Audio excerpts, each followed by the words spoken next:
maybe more technical aspects of gemstones, and just to share our knowledge and information that we've got. We've been in the industry for a very long time. Collectively, my family's been mining and cutting gemstones for well over 35 years. A little bit about me. My name's Ross Sedowey. I'm a certified gemologist. In a previous life, I was an electrical engineer. I was designing cars for General Motors in Australia here. But then I followed my passion of gemstones and ended up becoming a gemologist, learning the art of cutting gemstones. I studied gemology at the Asian Institute of Gemological Science in Thailand. I lived over there for a little while. I met some of the people that actually do the treatments that we're going to look at today. So I've seen it firsthand, I've witnessed it. Really exciting and really interesting processes that they do apply to the sapphires and rubies to make them more beautiful. So now that you know who I am and why we're all here, let's get started. So why are we talking about sapphires and rubies? Well, sapphire and ruby are actually the same mineral. The mineral is called corundum. Basically, if you have a red corundum, we call it a ruby. Every other color of corundum we call a sapphire. So because they are the same mineral, we can have the same types of treatments applied to both of them. So in this webinar, we're going to be talking about any treatment that can be applied to sapphire and ruby. So anything that you see on my screen, you can think in your mind that the treatment can be applied to both a ruby and a sapphire in exactly the same way. Just one little definition before we get started. Definition of treatment, you'll hear it a lot. Treatment is any process that changes the appearance of a gemstone apart from cutting and polishing. Okay, so untreated gemstones have only been cut and polished. Everything else, whether you heat them, that's a treatment. So what are the treatments that we're going to look at today? First of all, we'll look at no treatment, so stones that haven't had any treatment to them, what they look like. Then we'll look at heat treatment, basic heat treatment, this has been going on for centuries. There's actually some evidence that the Romans used to heat gemstones. So, this treatment's been around for a very long time, widely accepted. The next treatment we'll be looking at is surface diffusion. Then we'll go into beryllium treatment, which is kind of a newer version of the surface diffusion. Then we'll look at filled cavities and fissures, also known as lead glass filling. This is the newest treatment that's on the market for ruby and sapphire. We'll briefly discuss why they would dye sapphire using different colored dyes. And just so everyone knows, these treatments are definitely detectable. They're quite obviously detectable if you've got a modern instruments like microscopes, and if you've got an eye for it, if you've studied gemology, then you'll definitely be able to pick up any of these treatments. So there's no witchcraft here. Everything that happens is definitely detectable. So why do we need treatments? Think about this: 95% of the world's sapphire and ruby is heated. Well, sorry, I should say treated, not heated. So that means that there's only 5% of ruby and sapphire out there that has had no treatment applied to it. So just imagine if we didn't have treatments, what would happen? For starters, there'd be a global shortage in supply of ruby and sapphire because you'd only have 5% of the world's ruby and sapphire in circulation. It'd become uneconomical to mine and produce sapphire and ruby. So if you look at that picture down the bottom, if you look at the stones on the left before any treatment and the stones on the right after treatment, imagine being a sapphire miner and pulling up those stones on the left. They're kind of uncommercial. You wouldn't be able to sell them. It's a lot of money to go mining. You would have wasted all that money. You pull up this sapphire that's non-commercial. Very quickly it becomes uneconomical and you just wouldn't be able to continue mining. And of course, treatments allow the average consumer who wouldn't be able to afford a unheated, untreated sapphire to be able to afford a real sapphire and a real ruby, because it brings more stock to the market.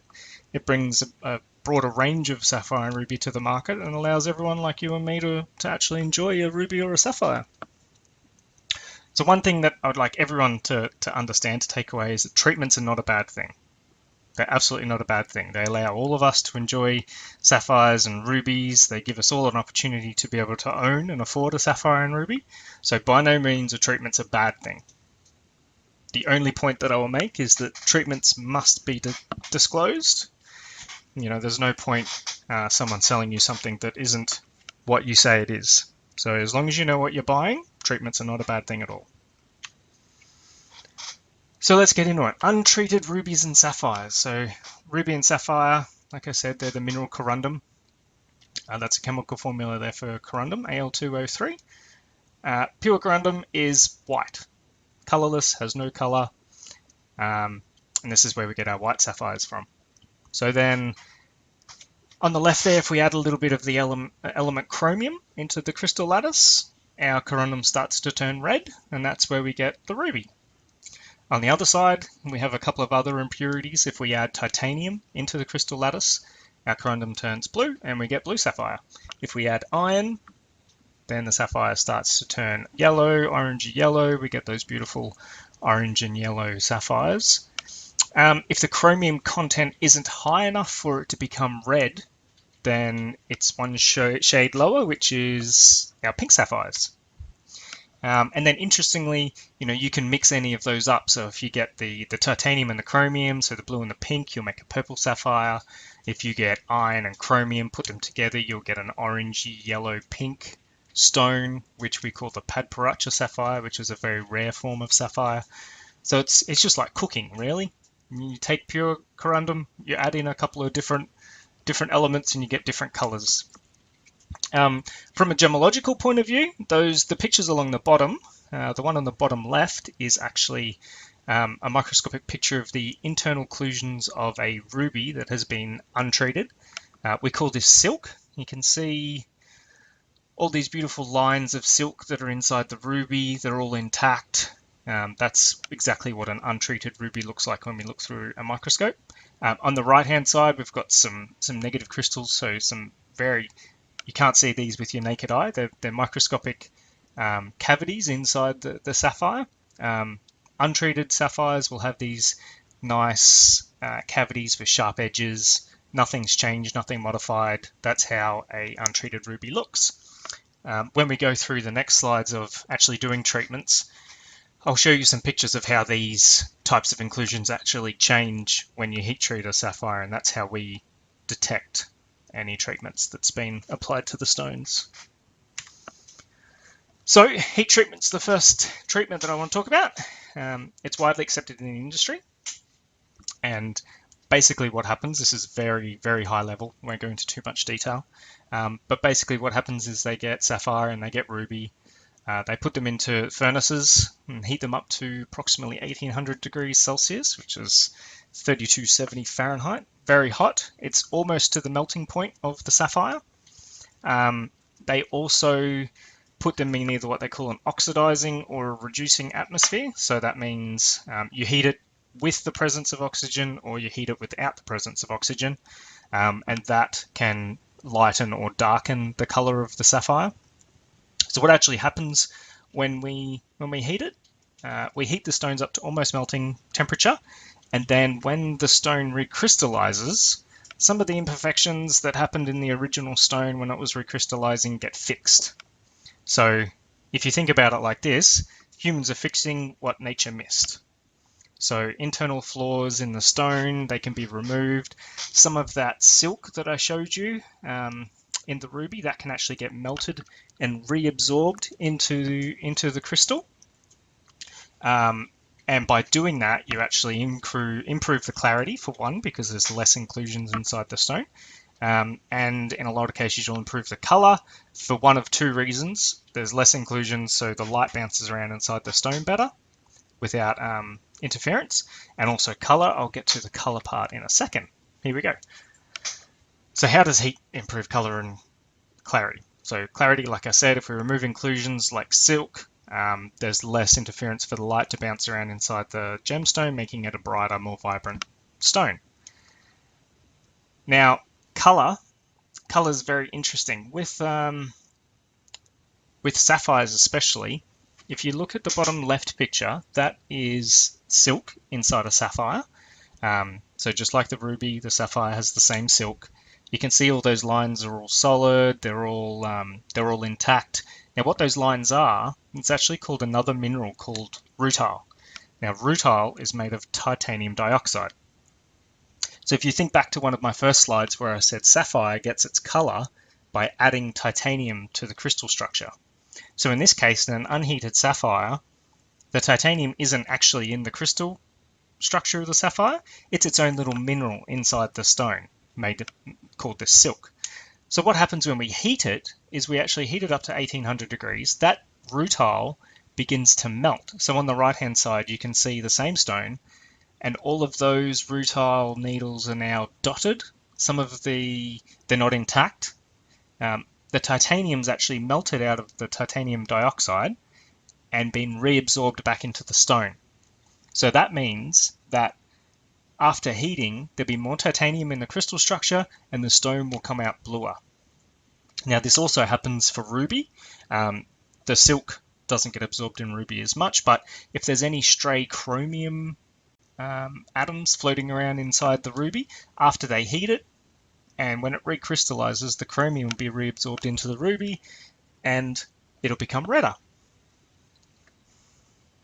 Yeah, so that's how it improves the color. One really interesting little story I want to talk to you about is this special type of sapphire from Sri Lanka called Geuda Sapphire. Now, in the 70s, you could go to Sri Lanka and there's literally buckets of this milky white sapphire just sitting around. No one knew what to do with it. It was non-commercial, didn't cut a very pretty stone. And then there was a lady from Germany who came and started to buy lots of this Geuda sapphire, and no one really understood why.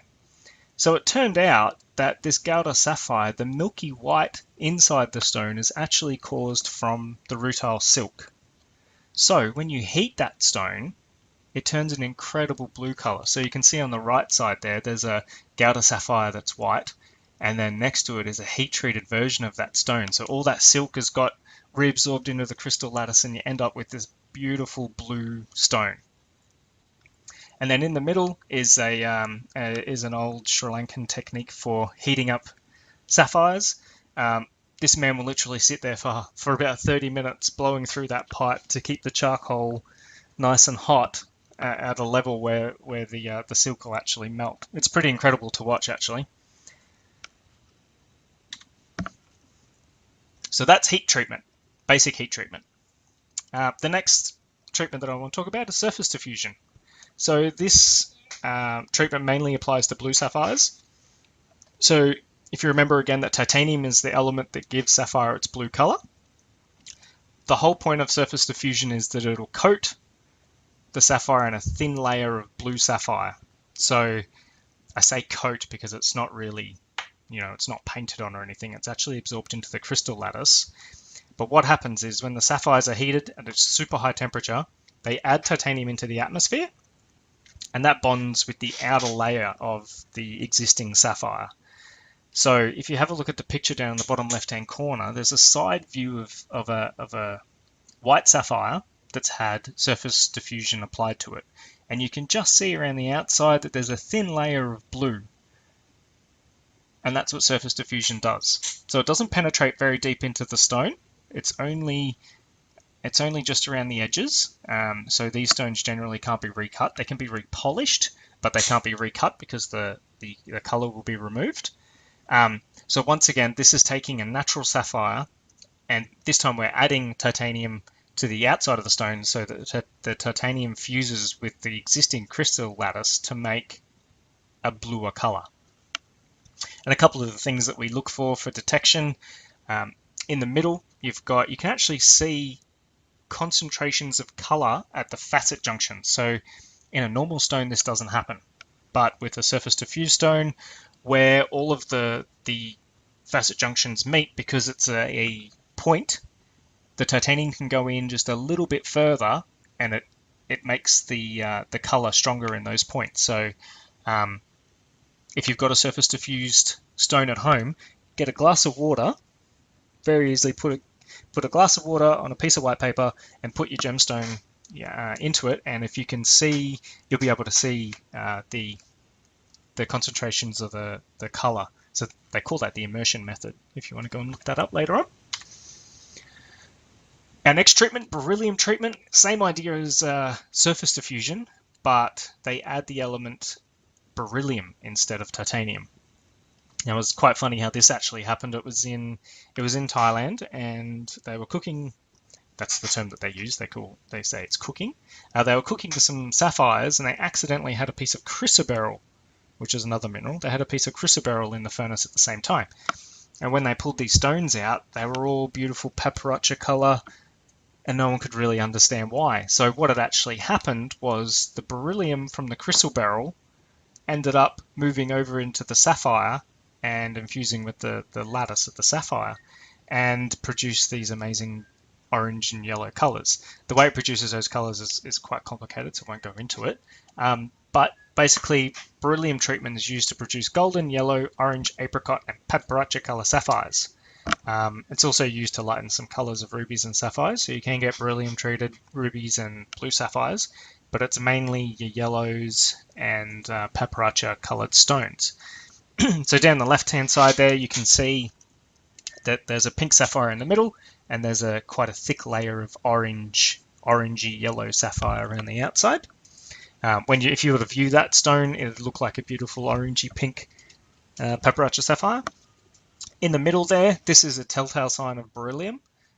It's a inclusion, like a little crystal inside the stone, and it has a concentration of blue color around the outside of it, and that is caused from the beryllium treatment. On the right hand side here is, if I can show you, just here where my mouse is, this is actually a crystal that was growing inside the sapphire. Now, because beryllium treatment requires such high temperature, this sapphire is actually exploded inside this crystal is exploded inside the sapphire and caused this huge fracture, and then when the crystals recrystallize, you get this interesting little fern pattern. This is the type of inclusion that happens at very, very high temperature.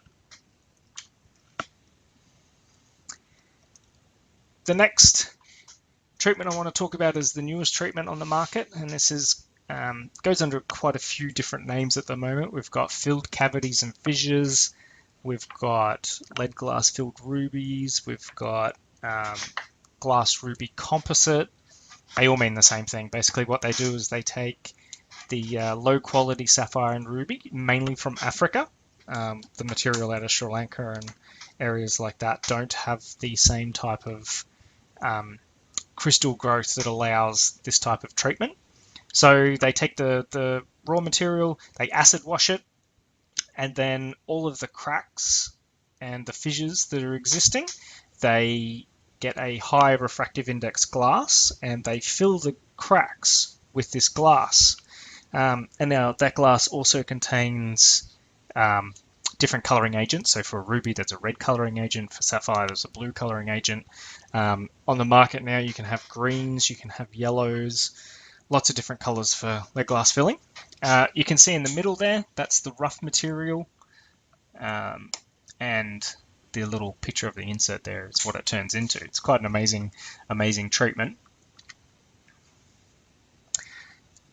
Just a couple of quick photos of inclusions. So the one on the left is a gas bubble.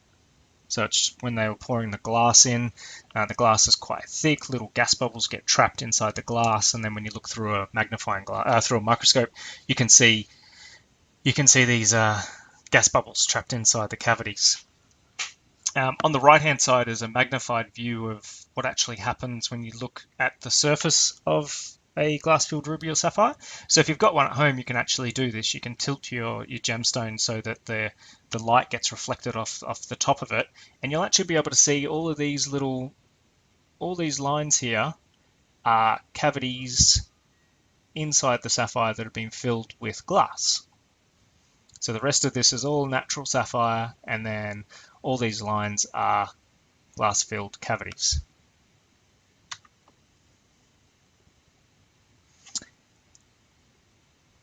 The last treatment that I want to talk about is dyeing. So dyeing, usually they apply it to opaque versions of ruby and sapphire, and they get different dyes. I've actually seen them also use toilet duck, the really vibrant blue toilet duck dye, and they'll pour that onto the sapphire. It goes into some of the cracks and changes it into a color. Dye can easily be removed with acetone. So if you've got nail polish remover sitting at home, just get a little bit of that on a cotton bud and wipe it onto the gemstone. If there's any dye on it, it'll get removed. Also, if there's too much dye when you're wearing it and you start to sweat, then you can, then the dye can come out. So they're the basic treatments that I want to talk about today. So in summary, just so everyone has a pretty clear understanding of, what these treatments actually do. So if you've got an untreated stone, it's a stone that's only been cut and polished. Nothing else, dug out of the ground, cut and polished.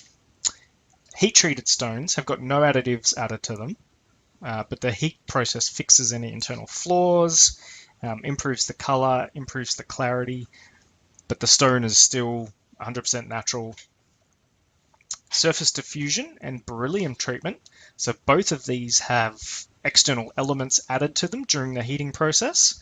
These elements fuse to the existing crystal lattice and change the color of the gemstone.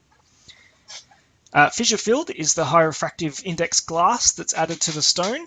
The glass also adds color. And finally, dyed is applied to opaque stones, and they can be dyed pretty much any color you imagine. So just quickly a note on durability. So this is one of the big questions that everyone always asks about sapphires that have been treated. Are they just as durable and as strong as non-treated stones? The answer is yes, of course. So untreated stones, heat-treated stones, surface diffused and beryllium treated stones, because everything that's done to those gemstones is, if you've got beryllium or surface diffused, you're adding elements to an existing crystal structure. Heat treatment, you're not adding anything, you're just, fixing what nature missed, and untreated obviously is natural. These are all still 100% sapphire. They've got the original crystal structure, so they are 100% still sapphire. So they're just as durable, just as strong, and yeah, you can wear them. You can wear them forever. Fissure-filled sapphire and ruby, they're not quite as durable as the other treatments, because obviously, with the filled cavities, if you put, your gemstone into a piece of jewelry and then you start cleaning it in an ultrasonic cleaner or use chemicals, it can attack that glass and the glass can actually fall out of the gemstone. Also, avoid heat with those types of stones, because the glass can melt and come out of those gemstones. But like I said before, treatments aren't a bad thing. If you buy a fissure-filled sapphire or ruby, you get a huge gemstone. You can get a 10 carat ruby for a few $100s, nice and cheap. Otherwise no one would be able to have a 10 carat 10 carat ruby, but there's absolutely nothing wrong with it. You just have to be aware of what it is, make sure you look after it properly, and it'll last forever. And dyed stones can lose their dye when exposed to certain chemicals. That's it for today. I hope you've enjoyed it. I've got one question on our Facebook group, and it is, what makes one sapphire more expensive than another if they come from the same locality? If you had two sapphires or rubies from the same location that had the same color, the same clarity, the same size, so everything was exactly the same, the biggest factor that will change the price is the treatment. So untreated stones, the gap between an untreated stone and a heat-treated stone is increasing every year. So, untreated stones, because they're getting rarer, they're getting more expensive, and more people are buying heat-treated stones, so that price is staying quite stable. So the biggest factor that will affect the price of two stones is definitely the treatment. So obviously, if I was to give you a ranking on what would be the most expensive to the cheapest, you would go untreated sapphire, a heat-treated sapphire, a beryllium-treated sapphire, surface diffused sapphire, fissure-filled sapphire, and then a dyed sapphire. And we've got one question. Does a diffused treat sapphire keep its color, and is it permanent? Yes, absolutely, because what happens is that we're talking about at the atomic level, the titanium that's added to the surface diffusion is bonded to the corundum at an atomic level. So, it's definitely permanent. it'll never rub off. Like I said, I had coat in quotation marks because it's not really a coating as such. It's adding an element to the existing crystal structure, and it's in there. Like you can't take it off. The only way you could take it off is if you put it on a cutting wheel and grinded it away. Thanks for that question. That's awesome. Has anyone else got any questions? You can ask on the YouTube channel on the side. If you've got any questions that you think about later, you can jump into our Facebook group or our Facebook page. You can jump on Twitter, and we'll endeavour to answer any questions. Also, if there's anything else about any other topics that you'd like to know about, definitely type them in anywhere. Oh, good to have you here. Is it Julia? Yeah, perfect. New learner. It's the key to, I think, jewelry and gemstone business is learning, because there's so much information out there, and there's so many gemstones in the world that it's learning is the first step. Yeah, but if there's anything else that you'd like to learn about, please definitely let us know, because we're looking for feedback from you, because we're here to share our knowledge with you and to help you guys and make you more comfortable with buying gemstones. With that, I think I will sign off. Thanks, everyone. This was awesome. This is the first of many, I hope. I will send out this presentation to everyone whose email that I have in a PDF, so you can keep it for reference. And this video will go up onto YouTube later on today. So if you want to rewatch it, we've got one question. Can glass-filled rubies be retreated if they break? That is a good question. It depends. The quick answer is no, mainly because the people that do treat them, you've got to find them for starters, which is difficult. But generally, if it breaks, or if you put it in the ultrasonic cleaner and all of the glass falls out of the stone, it'll be more cost effective for you just to replace the stone than to try and get it retreated. Or you could fly to Thailand for a business trip and try and find someone. Awesome. Thank you, everyone. We'll see you next time.